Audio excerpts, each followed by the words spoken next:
up, guys? Welcome back to the Deadly Drop Podcast. Here we are, third week of July, episode 20. We are 5 months into this already. Can you believe that? Again. That's what he said last time, I think, when we were on like 10. I can. Yeah, episode 20. Rocking right and along. rolling. Yeah, it's good. July, what do we...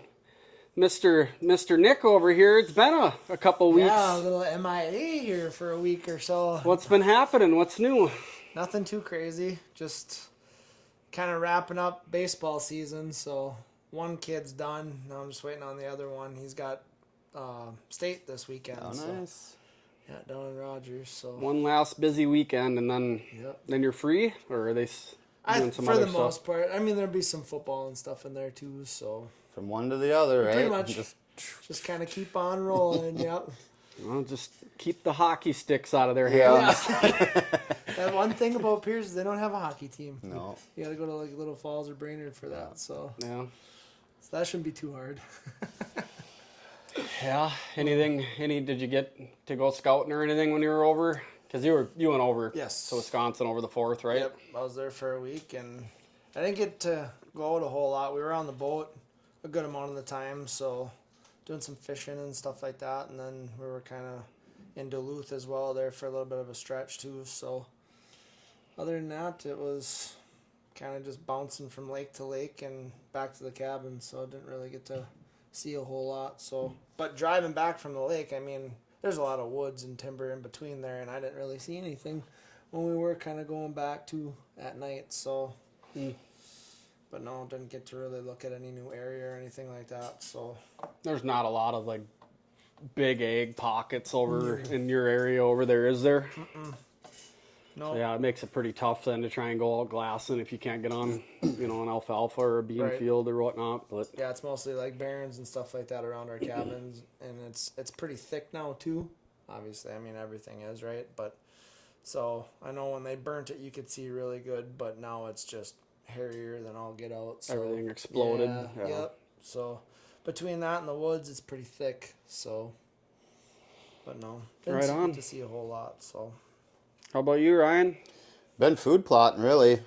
I got one burnt and planted, and I think most people, if they're watching, saw that. So Yep. starting to see some green come out of that one. And Out of the rut greens already? Yep, Dang. yep. So that Sweet. it's been a week and a half.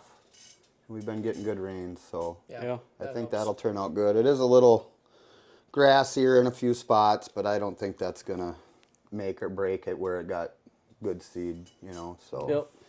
No, it looked like you had pretty good contact too with that roller or that Yeah. packer too. So So yeah, then what was it, Thursday, I mowed the other plot that I killed that same time as that one because I went out and checked it, and yep, it had a fair amount of green in it yet, so I mowed that down Thursday, and I went out yesterday and just to see what was what, and yeah, it looked all dead.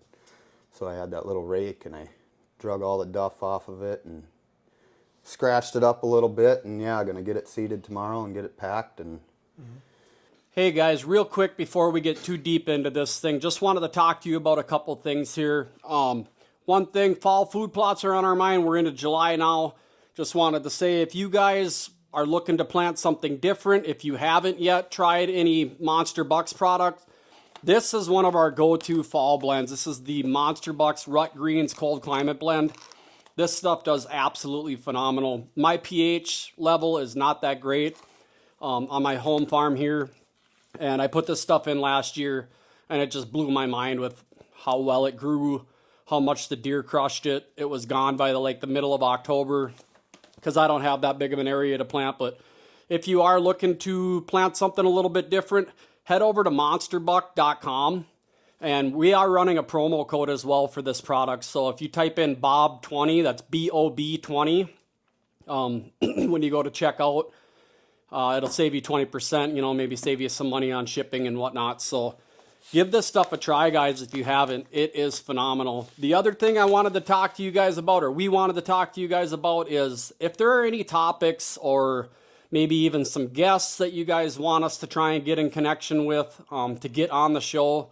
And the next few weeks here rolling in through the summer, we are going to have some guests stop in, maybe a couple in person, but we're kind of venturing into the world as well for like the over the computer type guest stuff too. So kind of lets our reach get a little bit bigger that way as well. So anybody that you have in mind, anybody specific to Minnesota or anything would be great as well, being that we're in Minnesota. Again, if not, we can reach out to their social or to their email and see if they'd be interested in talking with us for a while if you have any ideas. So as always, guys, thanks a lot for watching or listening or however you're checking this podcast out. We appreciate the support that we're getting on this thing so far, and we look forward to putting out some better product and some better material for you guys in the weeks to come. So I'll let you get back to the episode. Appreciate you guys. See you later. That's going to be, It should be perfect, man. It's going to that be... is going to be the spot. It's surrounded by bedding on both sides. I slip in from the north and... And that was that picture you sent, right? Yep. Checked on that stand, made sure straps, everything were good. Everything's good there. Camera arm's still there, so... It's ready for September, man. It's ready. So... Other than the food source. Yep. Nice. And yeah, I mean, food plots, did a little four-wheeling. We went up north this last weekend, a friend's birthday, so hit the trails Saturday and... Got the machine dirty. Oh yeah, spent time washing it yesterday. Yeah. So. But it was fun. We had a good time. That's the shitty part about doing that. But especially if you get into some mud, it's like that stuff gets into areas where it wasn't too bad. You didn't even know where. Yeah, it wasn't too bad as far as mud. It was more just water holes on yeah. the trail. But yeah, still enough. You want to hose her down, soap it up, and hose her down. So got that done. Yeah, this week will be more food plot stuff and checking stands. Moved a few cameras. Just at it, you know. Yeah. Get my Mad Rock on Wednesday so I can start playing with that some more. Excited about that. Got a little setup in the front yard to practice and do some shooting out of it. And have you been playing quite a bit? I haven't been able to. Sure. I went out, set up a rope, got my little rope, pulled everything up, and hooked up and was going to start climbing. And I was like, I gave Dave his Mad Rock back. Because he had mine for like a week just to try it out. Sure. And then when I was over there shooting with them guys on Saturday, he's like, well, you may as well take your Ascender back. So I grabbed it. All set up out there and Nice. pull the ropes all back out of the tree. Yeah, it'd make it kind of tough. I left my little one in there, so I'm kind of seeing how that works out, how quick a guy can walk up to the tree, pull your big rope up, and get up in the tree. So I think it'll go pretty good, though. And you said you got a throw ball and stuff, too, now? Yep. And that went pretty good, actually. I was like, I watched a guy how he Look at this guy. slings it through the loop, and So he did. Now, do you think a guy could drill a hole through a golf ball, or do you think it's probably not heavy enough? Or probably not heavy enough. Because I was trying, I had just like 3 carabiners on it at first, and that was kind of not heavy enough. The throw ball I got, it's a 16 ounce. So it's a pound ripping around. Yep.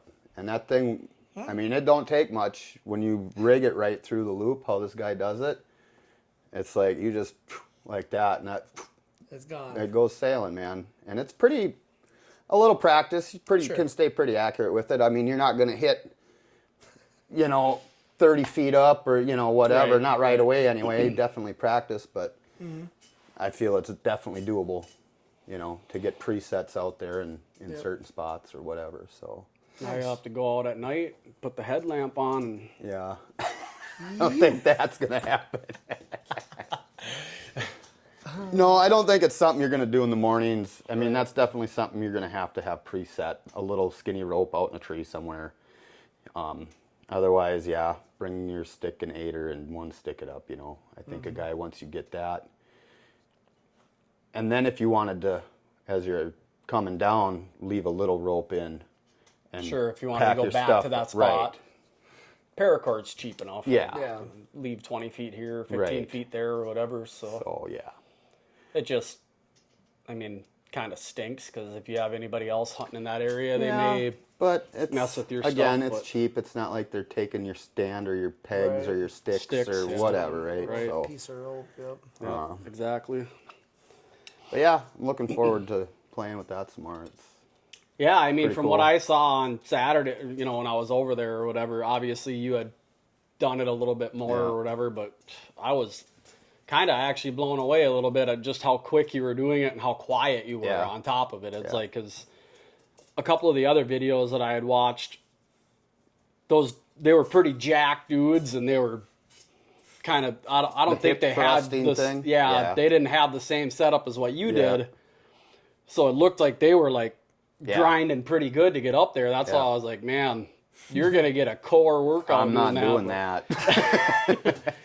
That's Yeah, just, seeing it's a how lot you of did it, movement. it's It's a lot of everything else. Yep. For, I mean, as far as hunting, I guess, you know, some of those guys are arborists where they're, Yeah. it's not, you know, whatever, but Yeah, they can be loud and not do care, whatever, but right? Yeah. So, but yeah, I did learn a few things already. You know, when I was practicing, I was up in a limb and that'll work, you know, and I get set and, well, crap, my feet ain't touching the tree. I'm like, well, I got to go up anyway. And going up, and yeah, your lower back starts to get stiff because you can't support yourself. Sure. And then you're spinning around in a circle on the rope trying to get up. And yeah, so you definitely want to be able to feet on the tree for sure. So, Yep.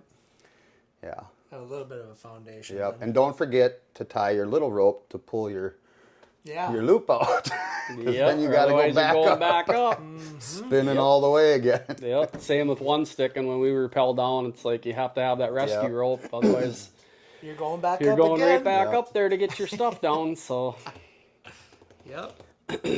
yeah, I mean, obviously you guys just walked with me back to my food plot area. You kind of know what I'm dealing with there. It just the timing wasn't quite right for having everything killed off in time to burn it before. Now we got 3 days of rain coming again, and I don't have seed in the ground, but that's the Yes. kind of one of the intricate parts about fall food plots is you just have to time that rain window out right. And I wish I could have had it in, but it is what it is, and we can't stop her. So I think you'll still be fine as far as time frame. I mean, it's what, July 21st, yep. and you know, Jared was saying even into August he's planted it. So Yep. I know he's a little further south, which helps him a little bit, where Mm-hmm. we don't have that, I guess. But Right. I think you'll be fine yet. I think it'll still go. I would think so. You got good dirt back there, so Yeah.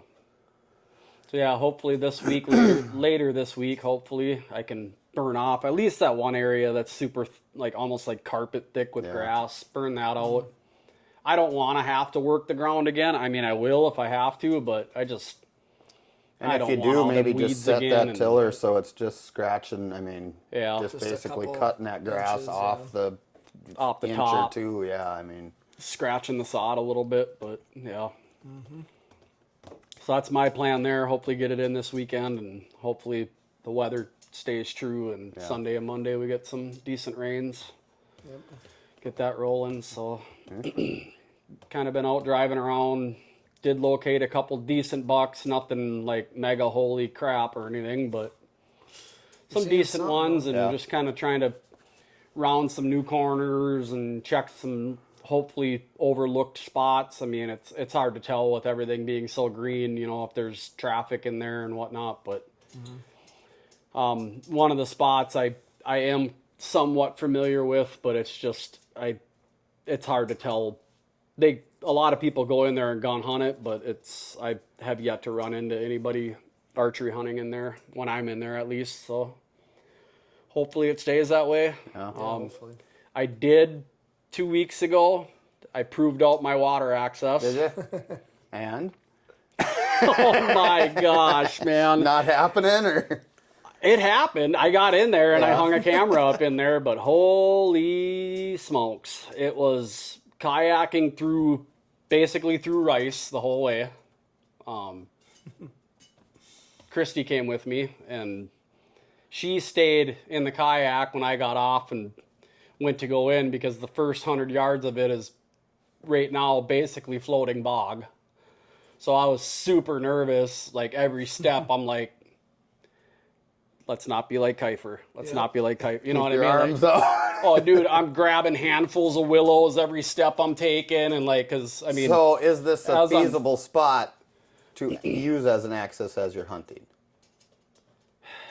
it's gonna be tough, but I think going back to what I talked about being able to access it from that side in that wind situation that I need to hunt it, it's bulletproof pretty much getting in there in the morning. Right. It's just that it's going to be hard. I'm going to have to go in there super early, take my time, and just be really careful and be as quiet as possible and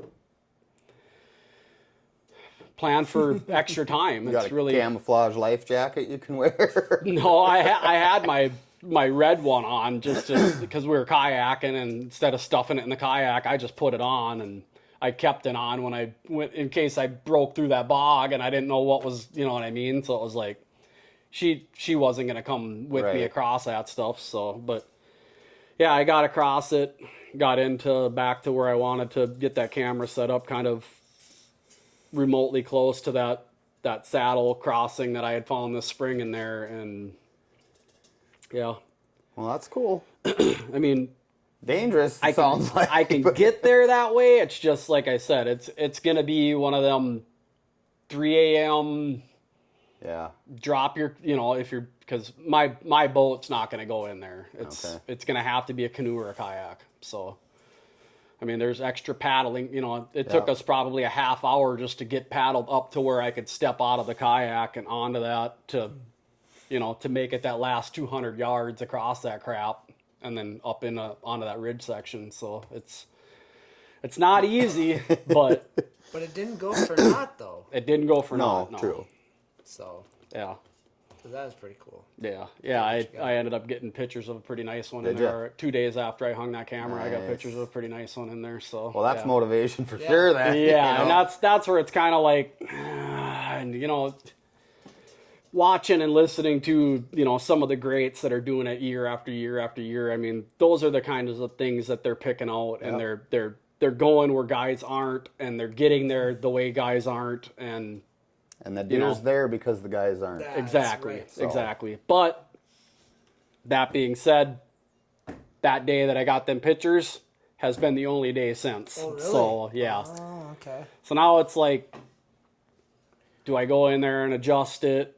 You know, try and shift it, I would leave it. try and figure out where about, you know, because obviously if it were a common trail or a common area that they're coming back to every morning or every evening or coming out of every evening, then I think I would have probably got further confirmation on it. So it's like, now I have to micro tune it basically. Leave it for a month and see what you got, because middle of August, you know, Yep. because then you're still early enough to where you're a month out.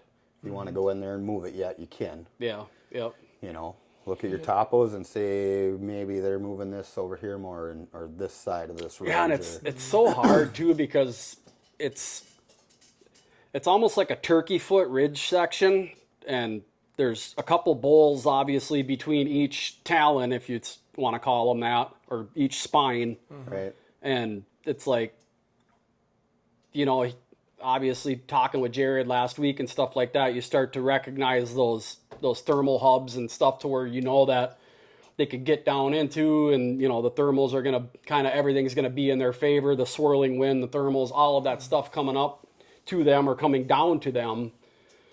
But a couple of years ago when I had success in there, those particular, and obviously it was right in that time where they were chasing, so they could have came from anywhere, right? But they came from the highest point when they came down.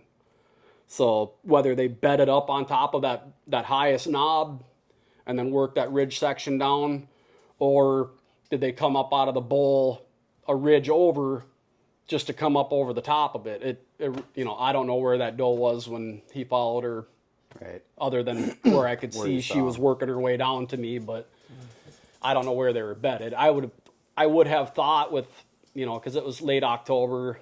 Actually, I think it might have even been like November 1st or 2nd or something like that. But It was November.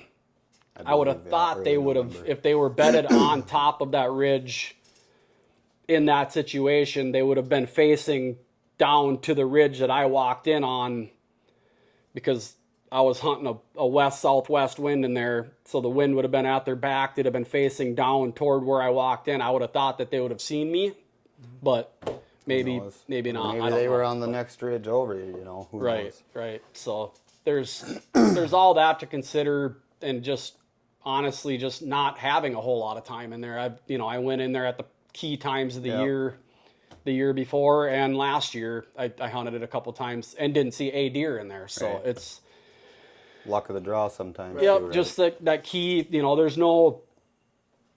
It doesn't seem like there's like a real super like pronounced food source in there. It's a lot of younger, thick, smaller trees and stuff in there. So there is a couple acorn producing trees in there, but I don't know if You had some fields, they're probably a good distance away though, huh?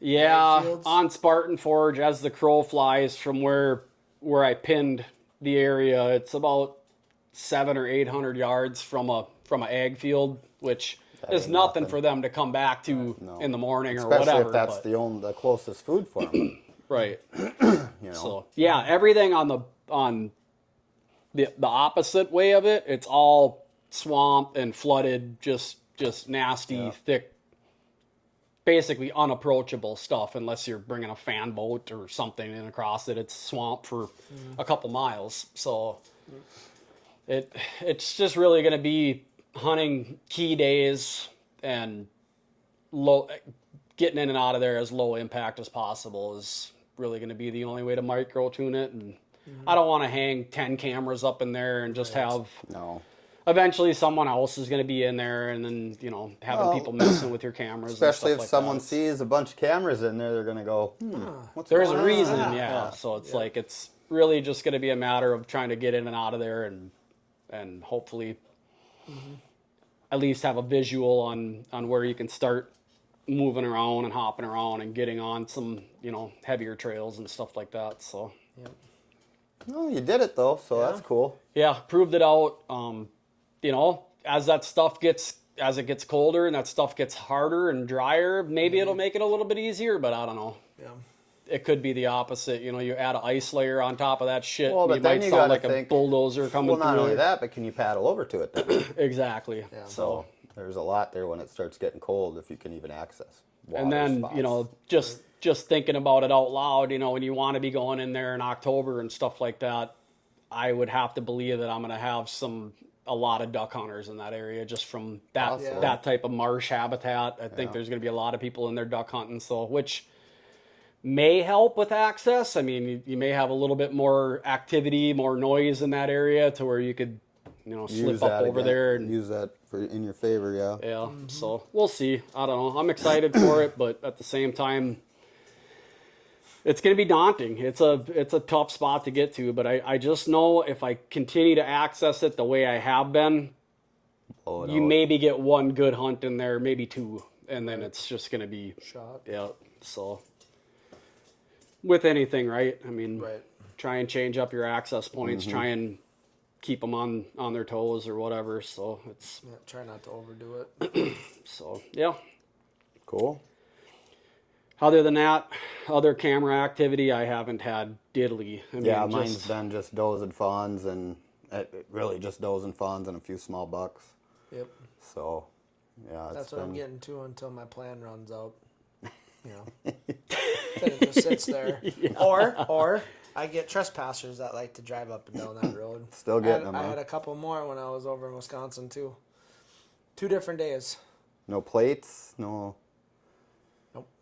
Couldn't get him. And it was the one guy the one day, and then 2 days later he had that kid with him again. So it's the same guy. Well, we gotta stop this. Yep. We gotta stop that. It was like throwing out like tack strips or something like that when you get down to that corner and just take all 4 of them tires out or something. But what I have the hardest time understanding is that He knows that it's not. the only drove access right by the point sign. is right next to the no trespassing sign that his old man pounded in the ground. yeah. So it's like, right there. And it's like this big. You can't and miss it's not nailed on a tree. No. It's on a frickin' T-post it. Right right next there. to the road. I would keep posting it on Facebook. every time you get a picture of it, post it on Facebook. Does anyone Yeah. know this guy in the Little Falls area? Yeah. Help me out. Yeah. Yeah. Should Why do not? that. Blow him up. Should do that. Yep. Because it's Yeah, been at least before just to have a different conversation with them. Like, hey, dude, I don't know if you think that this is like public area that you can ride your wheeler and whatnot, but you know, this is private property. I hunt in here. Yep. You know, you're ripping your 4-wheeler through my clover plot. Like, it's just, I'd be nuts. Oh. Yeah. And I'd be the nuts. normal way they go, it's so it kind of sits up kind of by a cemetery too. So they take that road down to that corner and then they cut in. Well, then if you drive out that way, I mean, you see the sign, but it's not on that side of that post. It's on the roadside. So when you drive past it, I mean, you got to be pretty dumb not to realize that. I mean, you know what that sign's there for. You're passing it. You know it's a posted sign. But, I mean, they could say, well, I didn't see nothing. I can't read the back of it. There's nothing on it, right? So, there's only one time coming in from the road, though, and it was about like 9:30. At night? Yeah. Had his lights on. Oh my God. Yeah, right when deer are gonna be getting up on their feet and then stopping by the clover and Yeah. Yep. And then I had those. Do you got, I mean, it might even be worth picking up something like you got, you know, for your driveway. oh yeah. Ding. Oh, yeah. Yeah, I don't know the range on those things, but I do know I've had the same 4 AA batteries in that sensor since last July. Wow. It sat That's all good. winter long Yeah. out there, and it Wow. works killer. So, That's awesome. and the little setup was only $20. Either that or, like I said, I got gates. If you want to put gates up across the road, you can definitely borrow those gates. I'm not using them. Yeah. They're just sitting there in a pile. Yep. Throw some gates up. It sucks to have to open a gate, right? Right. When you go to your own property to keep people out, but it'll Right. keep them out. Right. So Yeah, because if it's not them, which it's only like once I think during the summer, but we'll have the sign guys go through there too and use that road so they can swap out that billboard right next to the highway. So, yeah. But even that's- there, I would imagine you'd be able to get a hold of them and be like, hey, just to let you know, I've been having issues with trespassers. Yeah. I'm going to put a gate across here. So when you guys need to access that, you need to contact us. contact us and we'll come down and Yep. open it up for you or whatnot. So, Yeah, I'd be putting up a gate. 100%. Yep. Oh yeah, and I mean, it's my uncle and my dad that's their property, right? I'm just lucky enough. That No, get I to know, but access I'm it, sure so- they don't want people driving No. around on their land either, you know. No. So I mean, yeah, we'll have to figure something out. But having them just have free range like they have been, that's a no go. Because if it ain't them, it's some homeless person that's walking. Well, through then if someone thinking else sees camp. someone drive back there, then, oh, trail we could go ride Right. on. And then it's another one and another one. And Yep. And it's nice because there's been times where I've caught people when I'm at work, so I'm able to get over there like right at the end of the day. I zoom right over there and I'm there and I'm like, you're on public or you're on private property. You need to get off. Oh, I didn't even know that. Didn't see a sign. Bullshit. is it yours? Yeah. Is it your land? Yeah, right. Oh, okay. Well, I'll get off. Yikes. But yeah, no, that's the other crappy thing is I'm all the way over in Piers. Sure, And it's I in Little know. Falls. I'm lucky enough to get the picture, but by the time I get it, to They're even in and sit- out. Exactly, they're gone. So that's the shitty part. And you can't really do a whole lot on. I mean, if you don't have a license plate or anything like that, so that makes it kind of tough too. Yeah. So I have to figure out something, like you said, gates or. Let me know, something. man. We can have them there tomorrow if you want. Barricade them Yep. all up. Yep. Yeah. That would be nice. Have to do something, but. And you wouldn't even have to like set posts and mount them. You could just lean them up against trees enough to block the road, you know. Right. So, Yep. have to figure something out. Yep. or just put some barbed wire on the trail. Yeah. We got that in there. Really? Just not on the roads. Yeah. Oh, Yep. yeah. It's I'd in there. coil it up right on the road. Yep. Drive through that once. You won't drive through it again. Yeah, they'd have a. But big then mess. if someone got hurt, you'd get sued because someone That's the worst trespassed and part got about any hurt of on that. your property. And Yep. Right. Insurance companies are coming after you for it. I don't know. Shit. Must have lost a chunk of barbed wire. I don't know. Yeah, we were cleaning it up. I don't know how it got there. So yeah. Well, that Something. sucks. Yeah, it's always something, right? Well, sir, we would believe that, but we were just listening to a podcast. Somebody had the same problem you did. Yeah. No. So yeah, we had one of our listeners, Scott, down in Texas. I believe it's Jay's brother-in-law. Okay. Down there. He kind of popped in on an inquiry about, maybe we should do an episode kind of running through our hunting setups, our bows and stuff like that. So we all got our bows with, and we can kind of run through them quick as part of this episode. So I don't know who wants to start. Either one of you guys can start. I mean, we can go right around the table Sure. like this. Bring her around the horn. Yeah, a little show and tell action. So here's my old girl. Matthews Phase 4. It's a 33. See that in there. And then I got the old... Taller than I am. Yeah. I got the old dialed 5H with the .19 pins. So you could either have a .010 and a .019. I got the step up in pin size. So, and they've been really nice. That site's been awesome. It's really easy to set up and everything. So it's been awesome. Yep, But that's the dialed proof. yep, the proof site. Yep. And then just the drop release. It's the Matthews Ultra. What is it? Ultra Rest. Rest. Yep. Yep. What do you got for arrows? I have the RIP TKO. Their spine is 250 on those. And then I ended up changing out. So when I refletched my arrows, because I have tack vanes, but the wraps I was getting, I think if you go and get a bundle of wraps, they're like $20, right? So I did some research and I was kind of looking around, and they had sheets of, basically they use them for vinyl stickers on vehicles and stuff like that. I can't remember exactly what it was, but just white sheets. And I got piles of those, like 25 sheets for like maybe $10. And I'm like, I'm just gonna make my own. Might as well. And I did freaking 12 of them, and I still have more than half of that other sheet yet. So I'm just kind of running it that way too. So It's like when I was looking at ropes for climbing, right? yeah. Mm-hmm. How much when you just buy arborist rope instead of hunting, how Yeah. it gets, price goes up when you categorize it into the hunting field, so. That's right. But yeah, other than that, it's pretty plain Jane. I don't really have a whole lot else bells and whistles on there. Shooting 70 pounds. What are you slinging for broadheads? I'm using a Muzzy fixed blade, 3-blade. Okay. So I was running them for the longest time, then I got away from them, and I'm back using them again. So, and I've always had really good luck with them. So some people might say don't fix what ain't broke, but I wanted to play around a little bit. Sure. So, Yep. but yeah. Cool. And what limb legs are those again? This is a Matthews.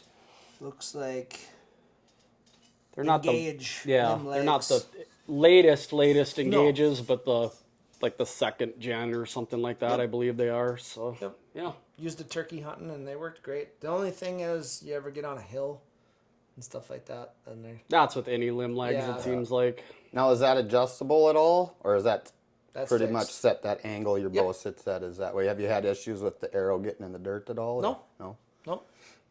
No, never had that problem.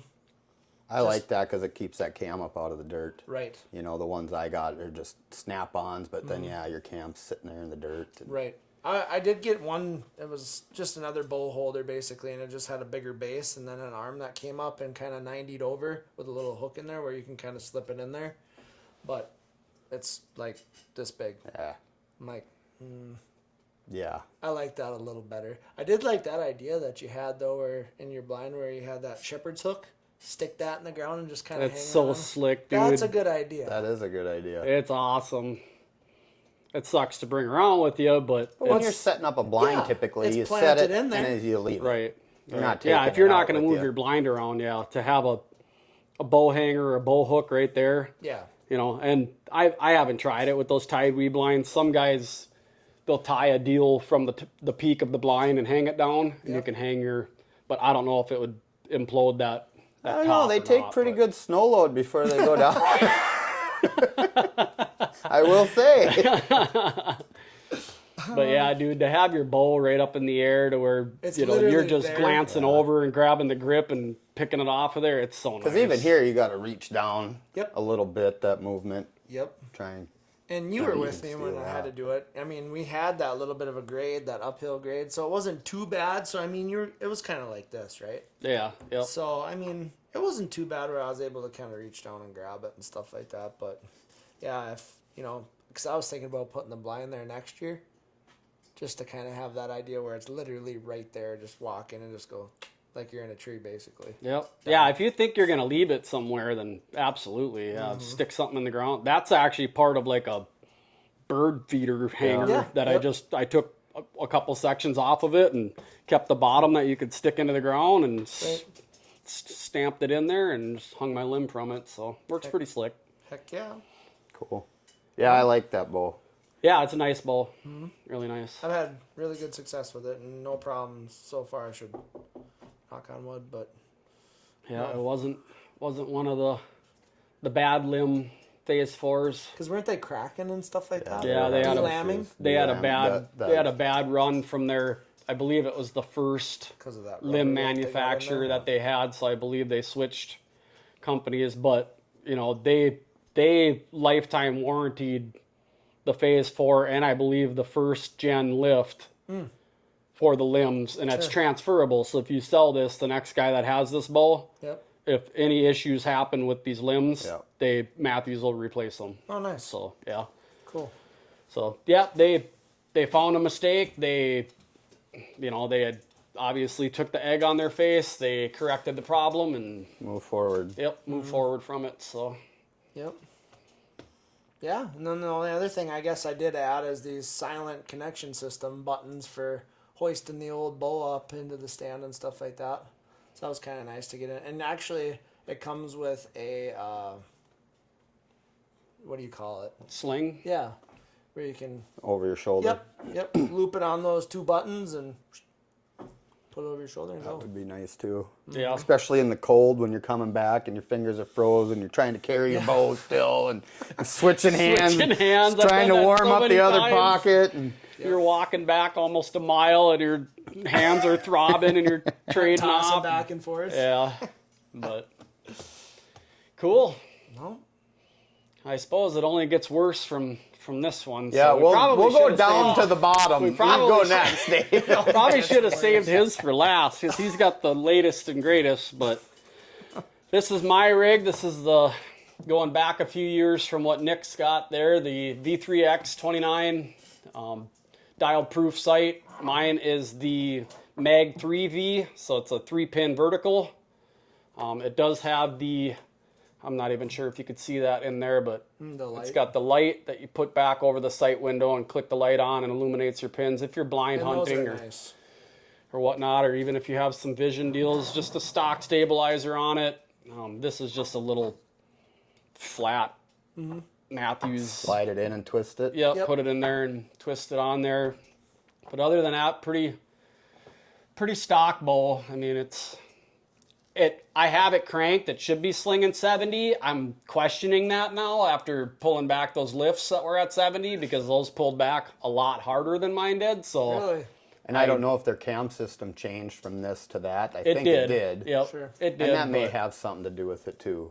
But yeah, it just felt like it was way different. Well, when than- you're pulling this one back, do you feel any stretch to it? No? No, this thing is like butter. That's why I got such a hard time getting rid of it. It was the close. I shot a switchback for almost 15 years before I switched over to this bow, and it was the closest. And I went to archery shops, basically every new drop, and pulled back all the flagship bows.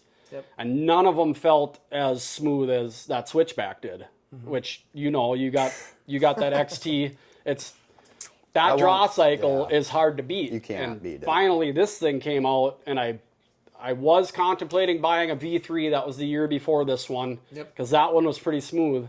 And then the V3X came out, and I went and I shot it, and I was like, that is by far the closest draw cycle I've came across to that switchback.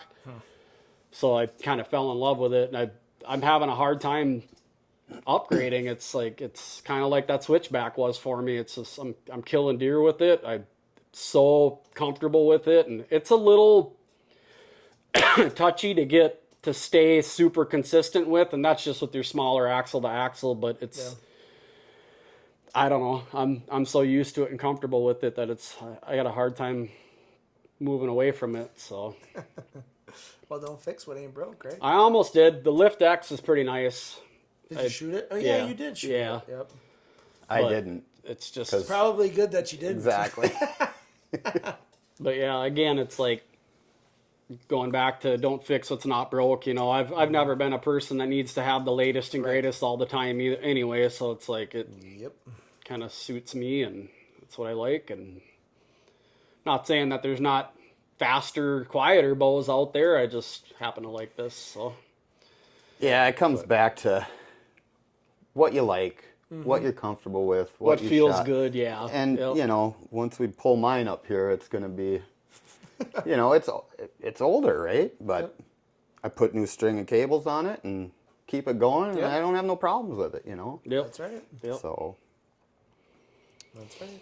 But yeah, that's mine anyway. And what are you shooting for arrows? Same or something similar to what? Yep, the Victory Rip TKOs. Mine are the 300s, but pretty similar setup. Obviously, a little bit shorter than his. I've never nerded out on arrow builds or anything like that. I've always just kind of. They are Pro Series, so they're within.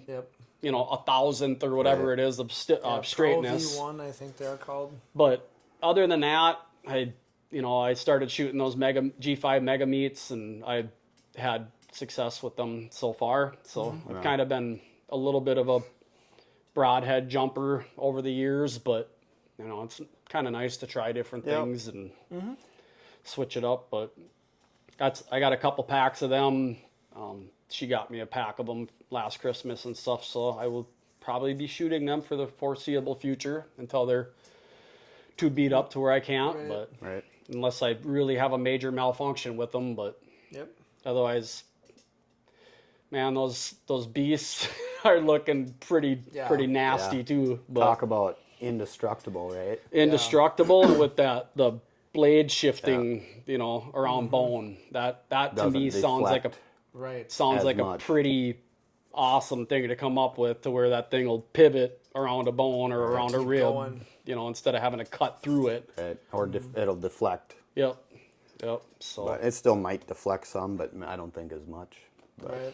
But I mean, as you guys know, at the end of the day, it's shot placement. Absolutely. And it's shooting for that exit and you know, looking all the way through that target instead of just at that shoulder that's looks good on entrance. And we've all seen an arrow do very funny things when it gets in there. So Yes, it does. For sure. Making the right decision and ethical decision and waiting for that shot. Keeping your stuff together for the all the way through it. But well, we'll bring out the old girl here. Trusty. Oh boy. So here we got. Take the quiver off, the Alpine quiver. I won't get rid of this thing. Those are nice. That thing is so quiet and so easy, and I've had it forever. But yeah, this is the Creed XS, and I think I bought this in 14. So it's 11 years old this year. And I don't know.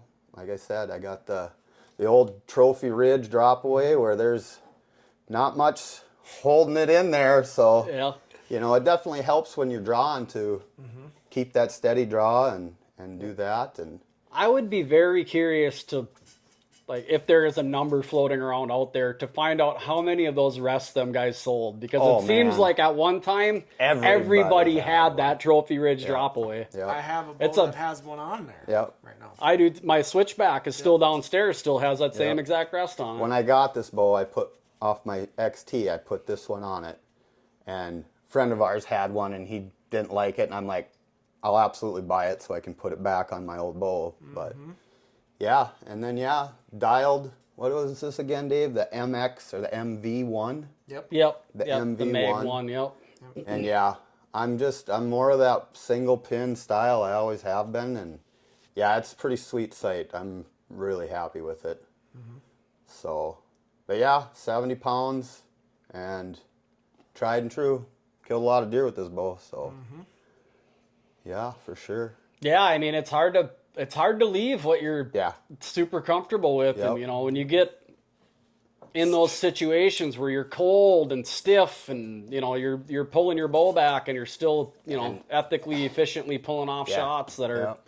I know a lot of guys are trying to get me to switch to these thumb releases in this. I can't either, man. I cannot get away from this guy right here, man. I've had this thing for, I bet you, 25 years. I've shot this same Primos 44 caliper release, and you can tell it's been shot a lot, but tried and true, man. It's awesome. And you shoot a trigger release as well, don't you? Yep, True Fire. Yep. I have that. I can't remember what the model is, but Gephardt actually turned me on to it because it's got that spring on there and it locks back. Sure.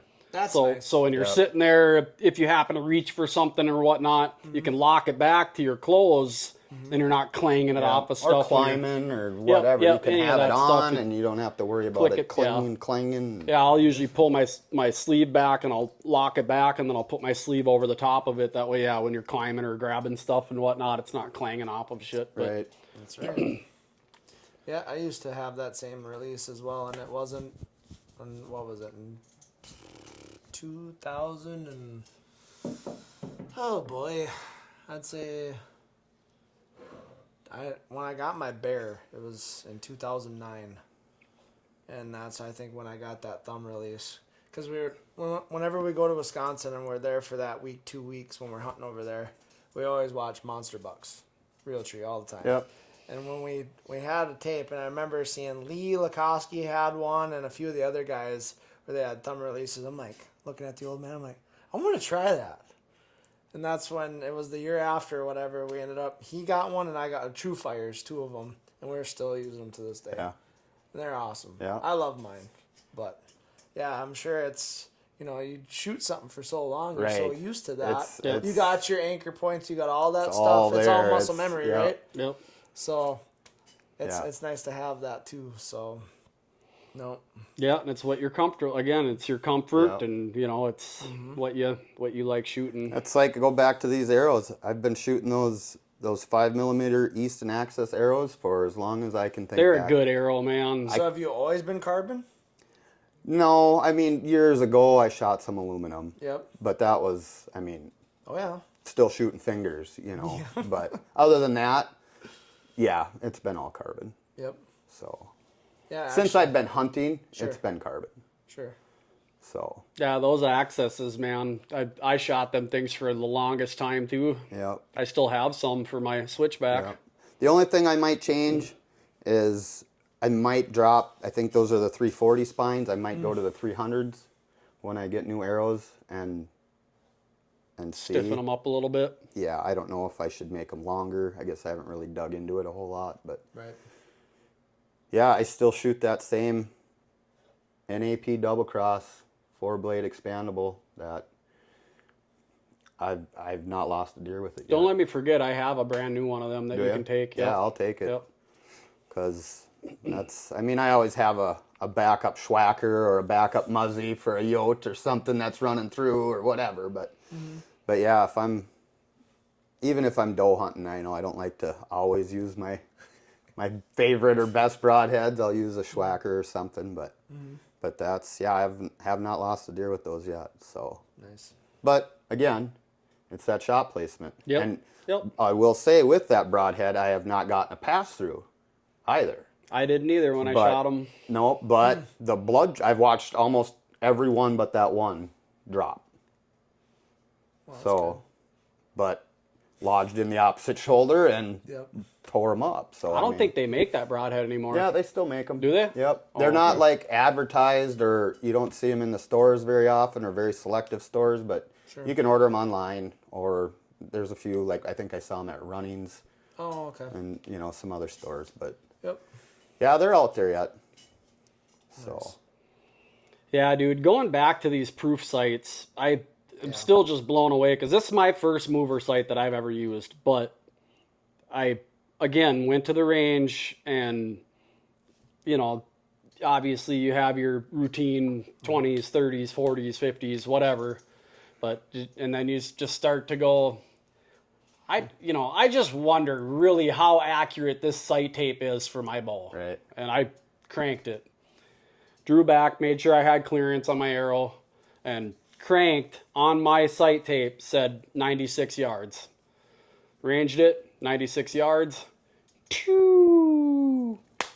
Smacked it. I was like, Really? You gotta be kidding me. So I sent another one down, same scenario. My windage was obviously off because I'd never shoot that far, but I was just completely blown away that, from... Well, at that range, too, you get, even if it's a 5 mile an hour, a gust or whatever, I mean, that's what, even at 60 yards, But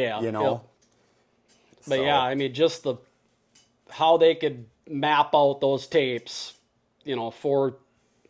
once you hit your 5 lines or your 5 indicators when you're sighting it in, and then you match it up as close as you can to one of their selected tapes that's in the kit when you get it, and just how close that thing really is. I think I gotta bump mine to the next number up because I get out to that 50, 60 and I'm not quite on. So I think I got to go to the next tape and I should be pretty well spot on. But I don't know if I'm going to. I got my out to 50 that I'm not shooting at nothing further than that. I'm not. I probably won't even shoot at something that far. Right. Yep. So at 30 or closer is where I want them. So you're dialed right now. I'm knocking knocks off when we were Robin playing darts. Yep. No, and I guess if there is anything that I've changed the most, it's been sights. I've had a G5 and I had a couple HHA sights that were mover ones like that, single pins and stuff like that. That G5 was a double pin. So the one was set at 20 and that second one would float and you could dial it in. But I will say out of all of them, that dialed sight is, for how it was built, it's solid. Like, I always had something loose or rattling on them other ones. That one, I hate to say it, but when I was grabbing my bow last night, it was down in the shop and it kind of did one of these numbers. I think I hit the old start of my face planted on the sight, but I'm like, and I looked and I was like, as long as it didn't hit that sight, but nothing moved, everything's still solid, but it's like I said with that G5 and those other HHA, I always had like a rattle, or remember that other one I had last year when I was shooting? There was like a noise every time I would shoot. There's a little vibration there. And I couldn't tighten it up. Little screw loose or something. Buried in there or whatever, but I don't know. These sights are awesome. They're solid. Yeah, they're well built. Yes. So I will definitely give them that. They're really nice. So. Yeah, I'm stoked to be working with them guys, and they're making some really nice stuff, and literally an hour away from us, right over in Cold Spring, and I'm excited to see what's to come from them guys. They're, from what I could tell, they're a creative bunch of dudes that love, care, and they hunt the shit out of their product, and they'll rep it, and we're super stoked to be flying the flag with them. So, but yeah. That note, I don't know. I really don't have much else to add. Do you guys? Not on this. I think that just about covers it. Cool. Well, on that note, thank you, Dialed. Thank you, Monster Bucks Food Plot Seed. Thank you, Lone Wolf Custom Gear. And thank you, Spartan Forge Mapping, for everything you guys do. And we will catch you next week.